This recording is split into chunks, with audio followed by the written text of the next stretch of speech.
అందరికీ నమస్కారం. Welcome to our channel. Vijayasai Reddy మనందరికీ తెలిసిందే, వైసీపీ పార్టీకి రాజీనామా చేసి రాజ్యసభ సభ్యత్వానికి కూడా రాజీనామా చేసి ఆయన తన లైఫ్ ఏదో తాను బతుకుతూ ఉన్నాడు. కాకపోతే ఇప్పుడు పార్టీకి రాజీనామా చేసినా లేదంటే రాజ్యసభ సభ్యత్వానికి రాజీనామా చేసినా ఆయన చేసిన పాపాలు అయితే తొలగిపోయేటివి కాదు కదా. సో గతంలో జగన్మోహన్ రెడ్డి గారి అండ చూసుకొని ఆ పార్టీలో రెండో పొజిషన్లో ఉన్నాననేటటువంటి అహంకారంతో మనోడు ఏ విధంగా ప్రవర్తించాడో మనందరికీ తెలిసినటువంటి విషయం. ఇవన్నీ పక్కన పెడితే ఇప్పుడు ఈ వైసీపీ హయాంలో జరిగినటువంటి ఏ కుంభకోణాలు ఉన్నాయో, స్కాములు ఉన్నాయో వాటిల్లో ప్రతి దాంట్లో కూడా కామన్గా వినిపించేటటువంటి పేరు ఈ విజయసాయి రెడ్డిదే.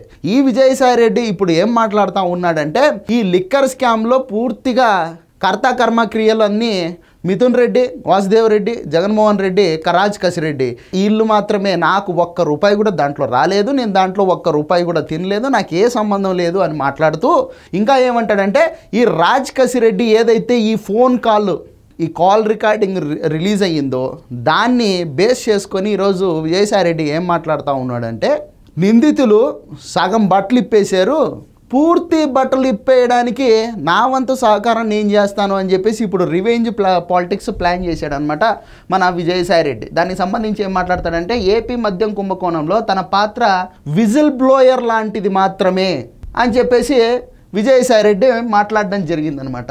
అంటే ఎక్స్లో పోస్ట్ చేశాడనమాట. ఏమంటాడంటే, తప్పించుకునేందుకు దొరికిన దొంగలు అని చెప్పేసి మాట్లాడుతూ ఉన్నాడు. అంటే తప్పించుకోవడానికి వాళ్ళకు వాళ్ళే దొరికిపోయారు దొంగలు అని చెప్పేసి మాట్లాడుతూ ఉన్నాడు. దొరకని దొంగలు నా పేరును లాగుతూ ఉన్నారు. అంటే దొరకని దొంగలు అంటే ఈ మిథున్ రెడ్డి కావచ్చు, లేదంటే కనుక జగన్మోహన్ రెడ్డి కావచ్చు, వీళ్ళిద్దరే ఇంకా దొరకంది. రాజకేశ్ రెడ్డి ఆల్రెడీ దొరికిపోయాడుగా, ఈరోజు అరెస్ట్ అయిపోయాడు అనమాట.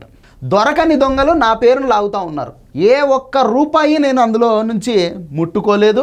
లిక్కర్ దొంగలు దుస్తులు సగం మాత్రమే విప్పారు, మిగతా సగం దుస్తులు కూడా విప్పడానికి నా వంతు సహకారం నేను అందిస్తాను అని విజయసాయి రెడ్డి పేర్కోవడం జరిగింది.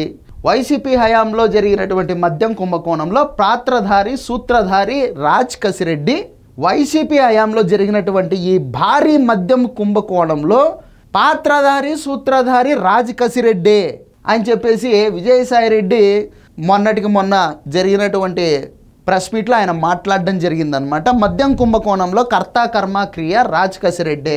దీనికి సంబంధించి చెప్పాల్సి వస్తే మరిన్ని విషయాలను భవిష్యత్తులో చెప్తాను, నేనేం భయపడే వ్యక్తిని కాదు అని చెప్పేసి ఆయన మాట్లాడుకుంటూ వచ్చాడనమాట. సో ఇక ఈ రాజ్ కసిరెడ్డి ఏమో విదేశాలకు పారిపోతూ ఉండగా సిట్ అధికారులు ఆయన్ని మాటు వేసి పట్టుకోవడం జరిగింది, అరెస్ట్ చేయడం జరిగింది. అరెస్ట్ చేసి విజయవాడ తీసుకెళ్లారు. అక్కడ విచారణ జరుగుతూ ఉంది అన్నమాట. చూద్దాం ఈ లిక్కర్ కేసులో ఇంకా ఎవరెవరి పేర్లు బయటకు వస్తాయి, అసలు ఎంత భారీ ఎత్తున ఈ కుంభకోణం జరిగింది. ఇప్పటిదాకా వినిపిస్తున్నటువంటి నెంబర్ ఏదైతే ఈ 3,000 కోట్లు, 4,000 కోట్లు, 18,000 కోట్లే మాత్రమేనా, లేకపోతే ఈ నెంబర్ పెరిగేటటువంటి అవకాశం ఉందా అనేది కూడా మనం చూసుకోవాల్సినటువంటి అవసరం ఉందన్నమాట. సో భవిష్యత్తులో వస్తుందేమో. ఎందుకంటే ఇప్పుడు మనందరికీ తెలుసు, లాస్ట్ 5 సంవత్సరాల పాటు ఆంధ్రప్రదేశ్లో ప్రభుత్వమే డైరెక్ట్గా మద్యం దుకాణాలు నడిపింది, ప్రైవేట్ వ్యక్తులు ఎక్కడ కూడా నడపలేదన్నమాట. ఏ మద్యం దుకాణంలోకి వెళ్ళినా కూడా అక్కడ క్యాష్ ట్రాన్సాక్షనే జరిగిందే కానీ ఇప్పుడు మామూలుగా ఏ పానీపూరి బండి దగ్గరికి వెళ్ళినా మనకు ఫోన్పేలు, ఈ భారత్ పేలు, తర్వాత ఈ పేటిఎంలు ఇట్లాంటివి కనబడతాయి. కానీ గవర్నమెంట్ నడిపినటువంటి ఈ మద్యం దుకాణాలలో మాత్రం ఈ ఫోన్పేలు గట్రా ఏమీ లేవు. క్యాష్ మాత్రమే ఇచ్చి కొనుక్కోవాల్సినటువంటి పరిస్థితి. అది కూడా ఏంటి అంటే కనుక ఈ నాసి రకం మద్యం. అది గతంలో ఒకసారి ఈ అపరమేధావి ఉండవల్లి అరుణ్ కుమార్ గారు బాటిల్ తీసుకొని వచ్చి ఇది తయారవ్వడానికి 30 రూపాయలే పడుతుంది, దీన్ని 100 రూపాయలు అమ్ముతా ఉన్నారు అన్నాడు కదా. సో ఆ టైప్లో అనమాట. ఇవన్నీ నాసి రకం మద్యం. దాన్ని 250 రూపాయలకు 300 రూపాయలకు కూడా అమ్ముకున్నటువంటి పరిస్థితి అనమాట.